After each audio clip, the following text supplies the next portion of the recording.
부활의 아침 예배하는 우리들에게 주님께서 은혜와 평강 내려주시기를 바랍니다. 오늘은 누가복음 3장입니다. 너희는 주의 길을 예비하라, 주의 길을 준비하라 라는 제목으로 하나님 말씀 전하겠습니다. 예수님께서 온 세상을 구원하시기 위해서 오신 그 성탄절이 이제 눈앞에 다가왔습니다. 교회력으로는 성탄절 이전에 4주간 동안을 대림절이라고 하죠. 이 기간 동안에 우리는 주님 오심을 마음으로 준비하면서 기다립니다. 그러므로 우리의 이 대림절을 지내는 동안의 기도는 하나로 모아지게 되죠. 예수님 내 마음 중심 가운데 와 주옵소서라고 하는 것이죠. 내 마음 중심에, 내 생활 중심 속에 예수님 왕으로 좌정하여 주십시오. 그런데 여러분, 주님을 기다린다라고 하는 것은 과연 무슨 의미가 있겠습니까? 그 기다리는 가운데 우리에게 어떠한 삶의 태도와 의미를 가지고 있어야 되겠습니까? 이러한 지점에서 우리는 세례 요한을 떠올릴 수가 있습니다. 우리가 잘 아는 것처럼 세례 요한은 예수님께서 오실 길을 예비했던 그런 인물이었기 때문에 그렇습니다. 그래서 세례 요한은 대림절의 정신을 가장 선명하게, 가장 분명하게 보여주는 인물이다, 이렇게 말씀을 드릴 수가 있겠습니다. 오늘 본문을 보면 세례 요한은 자기 자신을 가르쳐서 광야에서 외치는 소리다, 이렇게 얘기를 했고, 그리고 실제로 말 그대로 광야 한가운데서 주의 길을 준비하라, 이렇게 외쳤습니다. 세례 요한은 주님이 오시기 직전에 등장한 인물이죠. 그의 메시지의 중심은 자기 자신을 가리키는 것이 아니라 예수님을 가르치는 거였습니다.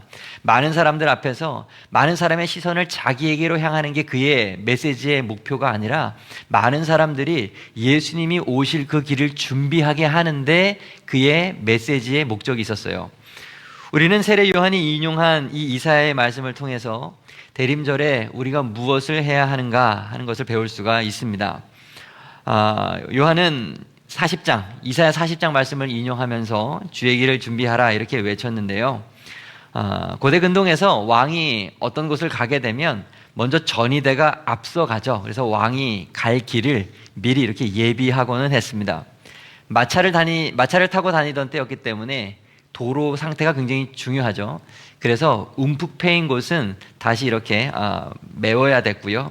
큰 돌멩이가 있으면 그런 것들은 좀 치웠어야 됐고, 거친 땅이 있으면 골라가지고 평지가 되도록, 그래서 왕이 가는 길이 평탄하게 잘 갈 수 있도록 만들었습니다. 이게 이제 왕을 맞이하기 위한 합당한 백성들의 태도인 것이죠. 그것을 빗대어서 요한이 이야기하는 것입니다. 이 세상의 진정한 왕 대신 예수님이 오시게 되었으니 너희는 주님께서 오실 그 길을 준비해라 라는 것입니다. 세례 요한이 준비하라고 한 그 길은 무엇이겠습니까? 바로 예수님이 들어오실 우리 마음의 길을 말하는 거예요. 우리의 마음의 길을 닫고 우리 마음의 길을 준비하라 라는 것이죠. 우리 마음에서 시작해서 우리들의 삶 전체로 예수님의 오심을 준비하며 기다리는 우리 모두가 되어야 되겠습니다. 먼저 5절 말씀을 보면 세례 요한이 뭐라고 말합니까? 모든 골짜기가 메워지고 라고 말을 합니다. 골짜기라고 하는 것은 낮은 지형을 말하는 것이죠. 비어있고 패여있고 그래서 물이 고여있는 곳, 이것을 골짜기라고 합니다. 지형이 아니라 마음의 상태도 그런데 골짜기가 있을 수 있다는 것을 우리는 알아야 되죠. 상처로 패인 마음, 미움으로 움푹 패여져 있는 우리들의 마음, 오랜 분노와 좌절로 인해서 골짜기진 마음들이 있어요. 이 골짜기와 어울리는 사람이 누구냐? 예수님 당시에 사두개인이다라고 하는 사람이었습니다. 유대 사회에서 부유한 상류층이었습니다. 성전을 관리하면서 제사도 집례하면서 사회적인 지위도 없고 종교적인 권세도 없고 경제적인 부도 누리면서 그렇게 상류층을 형성했던 게 당시 사두개인이라고 하는 사람들이었습니다. 이들은 어떤 사람이냐 하면 성경 가운데 모세 오경만 말씀이라고 인정하는 사람이었어요. 신비적인 것은 믿지 않았습니다. 부활도 믿지 않고 천사도 믿지 않고 영적 세계도 믿지 않는 그냥 현실만 보는 사람들이었습니다. 그래서 자신의 권력, 기득권 유지, 그러니까 로마 지배하에서 자신의 힘이 끝까지 유지되기를 바라는 것이 그들의 유일한 목적이었어요. 그래서 그들은 예수님께서 나타나서 많은 사람들에게 인기를 얻게 되니까 자신의 권세, 자신의 인기를 위협하는 사람이라고 여겼던 것이죠. 그래서 예수님을 적대시하기 시작을 했고요. 그래서 그를 방어적으로 대립하기 시작을 했습니다. 그 사두개인들은 그러니까 겉으로 볼 때는 높은 사람들처럼 보이지만 그 마음속에는 상처가 가득한 사람들이었고 두려움이 가득한 사람들이었고 뭔가 깊이 패여있는 골짜기를 가지고 있는 사람들이 바로 사두개인과 같은 사람이었던 것입니다. 주님이 오실 길을 그래서 막은 사람이었던 거예요. 자, 다시 말씀드립니다. 마음에 상처가 가득하고 이것저것으로 미움이 가득해서 패어 있는 사람들은 주님이 오실 길을 방해하는 사람들이에요. 여러분, 우리들의 마음 가운데도 이러한 미움과 상처의 골짜기가 있지는 않은가 살펴보아야 합니다. 여러분, 골짜기를 그대로 둔 상태로 우리의 왕 대신 예수 그리스도를 우리들의 마음에 모셔드릴 수는 없는 것이죠.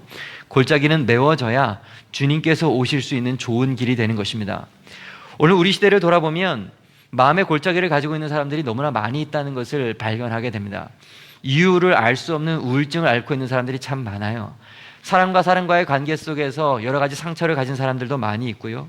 다른 사람과 비교하고 실패감에, 좌절감에, 깊은 마음의 패임을 가지고 있는 사람들이 있습니다. 옛날에 아버지한테 혼났던 거, 친구들과의 관계 가운데서 배신당했던 거, 선생님에게 매 맞고 혼났던 거, 그죠? 이런저런 일들을 당할 때마다 움푹움푹 마음속이 패이고 상처를 받아가지고 골짜기를 가지면서 살아가는 사람들이 있어요. 문제는 이런 상태로 신앙생활을 하다 보면 은혜가 들어올 자리조차 남기지 않는다라고 하는 것입니다. 골짜기가 너무 깊이 파면 주님의 말씀도 들어오지 않아요. 상처가 너무 깊어요.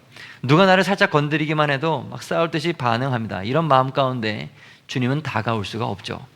교회를 다녀도 막 상처받았다 그러면서 견디지 못합니다. 어떻게 이 상처의 골짜기, 미움의 골짜기를 메울 수가 있을까요? 오직 예수 그리스도의 사랑만이, 예수님의 십자가 은혜만이 그의 파여있는 움푹한 마음의 상처를 메울 수가 있는 것입니다. 우리의 모든 과거를 상처를 치료하고 새살을 돋게 할 수 있는 거 십자가 은혜밖에 없어요. TV를 보니까 광고를 하더라고요. 아이가 다쳤어, 마데카솔 출동 막 이러더라고요. 우리 마음속에 복합 마데카솔은 예수 그리스도밖에 없어요. 십자가밖에 없습니다. 십자가의 피가 우리 마음에 발라질 때 우리의 영혼에 다시 새살이 돋아나고 골짜기가 메워지게 되는 것이죠. 여러분, 미움과 상처로 패인 마음을 은혜로 메워야 하는 것입니다. 다음으로 세례 요한은 모든 산과 작은 산이 낮아지고 이렇게 말을 합니다. 산은 골짜기와 반대죠. 이제 높은 지형을 말하는 거예요. 여기서 말하는 높은 산, 작은 산이라고 하는 것은 우리 마음속에 자리 잡고 있는 교만을 말하고 있는 것입니다. 산이 너무 높다, 그럼 왕이 그것을 지나갈 수가 없겠죠. 교만한 마음을 가지고 있는 사람에게는 우리의 왕 대신 예수님께서 올 수가 없는 겁니다. 타락 이후에는 모든 인간은 그 본성이 부패한 상태가 되지 않습니까? 그래서 자기중심적인 사고를 가지고 있게 되고 언제나 나를 높이는, 자기를 높이려고 하는 경향이 있게 됩니다. 내가 기준이 되는 거예요. 모든 것이 내 생각대로 판단하게 되고 나는 옳고 나는 언제나 정당하고 다른 사람들이 잘못됐다, 이런 눈으로 바라보는 거예요. 여러분, 사람 가운데 교만하지 않은 사람은 없어요. 여러분, 이 사실을 알고 계십니까? 사람 가운데 교만하지 않은 사람은 없어요. 교만하지 않은 척을 할 뿐이지 교만하지 않은 사람은 없습니다. 많이 가진 사람만 교만한 것이 아니에요. 많이 배웠다고 하는 박사님만 교만한 것이 아니에요. 건강한 사람만 교만한 것이 아닙니다. 높은 지위에 있는 사람만 교만한 것이 아니에요. 없어도, 못 배웠어도, 아파도 사람은 다 교만합니다.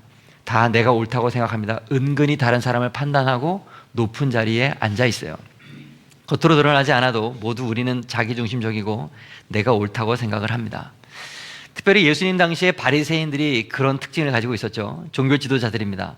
자신들이 그 누구보다도 하나님을 잘 섬기고 있다라고 자부하고 있었던 사람이었습니다. 심지어 그들은 하나님 앞에 기도를 할 때에도 자신의 의로움을 드러냈었죠. 누가복음 18장 11절 이하, 바리새인은 서서 따로 기도하며 이르되 하나님이여, 나는 다른 사람들 토색불이 간음하는 자들과 같지 아니하고 이 세리와도 같지 아니함을 감사합니다.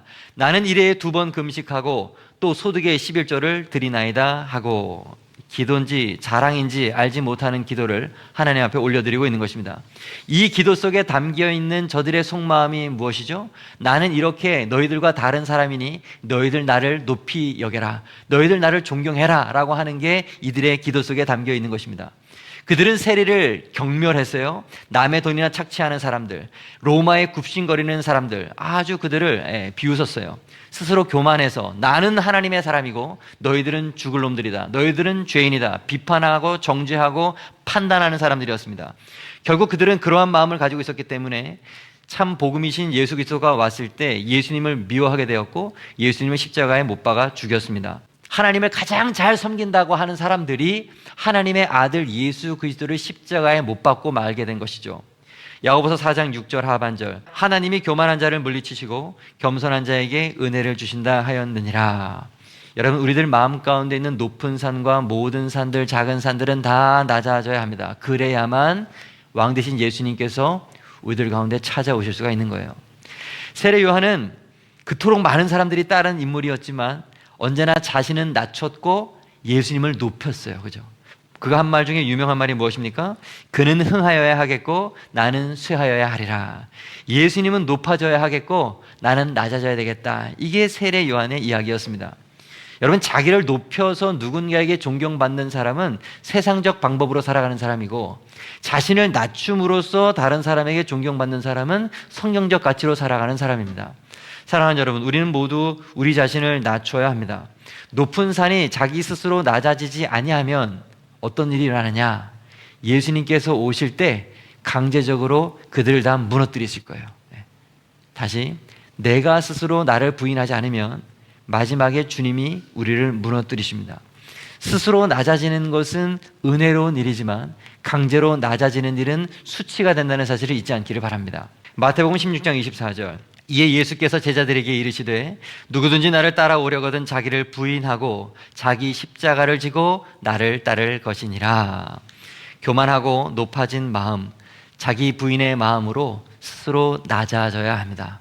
이게 오늘 본문이 우리들이 가르쳐주는 두 번째 메시지입니다. 다음으로 세례 요한은 굽은 것이 곧아지고 라고 말을 했습니다. 굽은 길이, 꼬불꼬불한 그런 길이 곧은 길, 일직선의 길이 될 때 주님이 그 길로 올 수 있다라고 말을 하고 있는 겁니다. 굽은 길은 뭘 말하는 걸까요? 우리들이 마음이 굽어진 것을 말하는 거예요. 우리 마음이 삐딱한 것을 말하는 것입니다. 모든 것을 볼 때 부정적으로 보고 비판적으로 보는 거, 그렇게 하는 사람들이 있어요. 나의 경험, 나의 판단만 믿고 모든 것을 왜곡된 시각으로 바라보는 것, 편견에 사로잡힌 사람들이 있어요.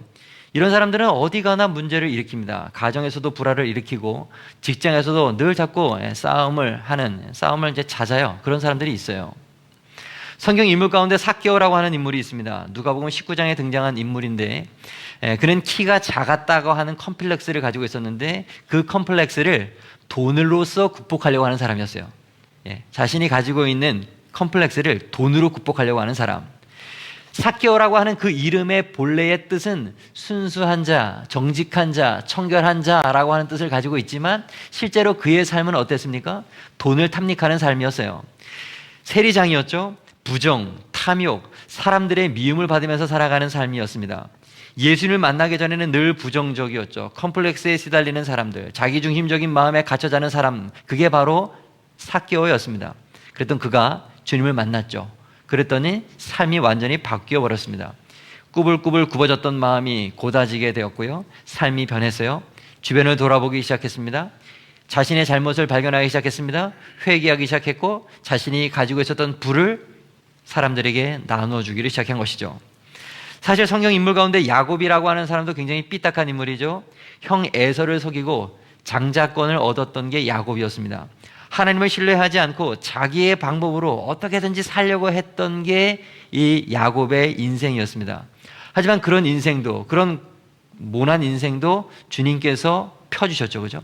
야복강에서 주님을 만난 후에 그는 완전히 바뀌었어요. 겸손과 순종의 사람으로 바뀌고 곧은 마음을 가진 인생이 된 것입니다.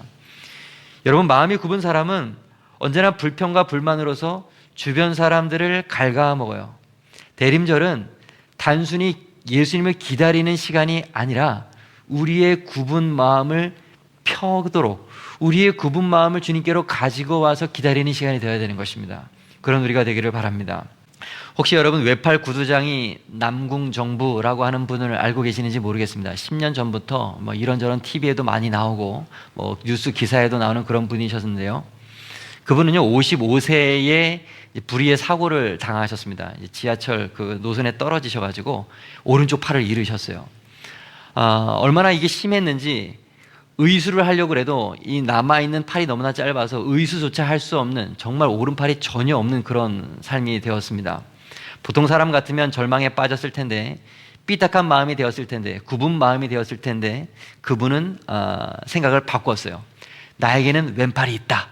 나는 오른팔을 잃은 것이 아니라 오른팔만 잃은 것이다. 이런 생각을 가졌던 것이죠. 그리고 왼손으로 원래 그가 하던 직업이 구두를 만드는 사람이었는데 구두 만드는 일을 계속 한 것입니다. 팔 하나 가지고 구두를 만든다. 여러분 머리로 상상만 해도 힘들 거라고 상상이 되지 않겠습니까? 영상을 보니까 5년 동안 걸렸대요. 그 한 손으로 왼손으로 구두를 만드는데 익숙해지는데 5년이라고 하는 시간이 걸렸답니다. 결국 그 사람은 해냈어요. 한 손으로 구두를 만드는 사람이 됐습니다. 근데 더 놀라운 사실은 뭐냐 하면 장애를 위한 구두를 만들기 시작했다라고 하는 거예요. 자신이 장애를 갖고 보니까 장애인들이 눈에 보였던 것이죠. 발이 뒤틀어진 그런 장애인들이 보였던 거예요. 선천적으로 후천적으로 발이 기형이 된 사람들이 있잖아요. 그 사람들은 발이 기형이기 때문에 일반 신발을 신을 수가 없습니다. 왼발과 오른발의 높이가 달라요. 발 모양도 다릅니다. 그래서 일반적인 신은 신을 수가 없어요. 소아마비로 발이 뒤틀린 아이들을 위해서 무료로 신발을 만들어주는 그런 일들도 했고요. 나중에는 특수 구두가 의료보험에 적용되지 않는다는 것을 알고서 이것을 위해서 서명을 받으러 8년 동안을 전국을 다녔다라고 하더라고요. 그리고 장애인들에게 희망을 주려고 한 팔 없는 나도 이것을 한다라고 해서 히말라야까지도 오른 그런 분이라고 하십니다.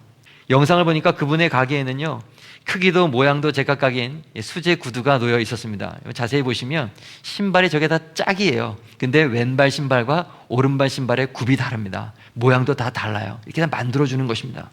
세상에 단 하나뿐인 구두를 이분은 한 손으로 만들고 있는 것이죠. 한번 상상을 해보세요. 장애인들이 한 번도 똑바로 신발을 신을 수 없었던 그들이 이제 이곳에 가서 자신의 발에 맞는 신발을 신게 되었던 것이죠. 얼마나 기뻐했겠습니까? 여러분, 평생 삐딱하게 인생을 살아갈 수 있었음에도 불구하고 이 사람은 다시 인생이 바꾸었던 거예요.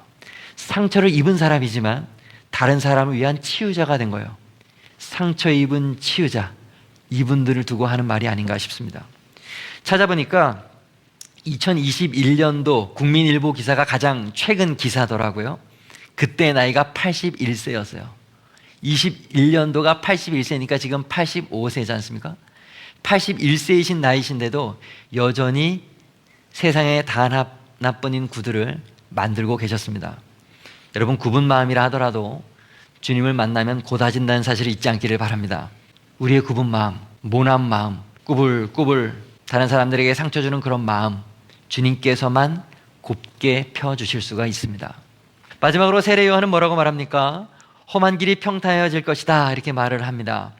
험한 길은 울퉁불퉁 거친 길을 말하는 거죠. 너무나도 갈라져서 메마르고 흙먼지가 날리는 그런 길, 가시덤불도 있고 쓰러진 나무 같은 장애물도 있는 그런 거친 길. 마음이 그렇게 거친 사람들이 있습니다. 살아온 그런 배경이 너무나도 힘들고 어려워서 마음이 거칠어진 것이죠. 성격도 모간한 것입니다. 그래서 입도 막 험하고 거칠고 그런 사람들이 있지 않습니까? 아무 일도 아닌데 막 버럭버럭 소리 지르고 욕하고 화내고 폭력적인 사람들.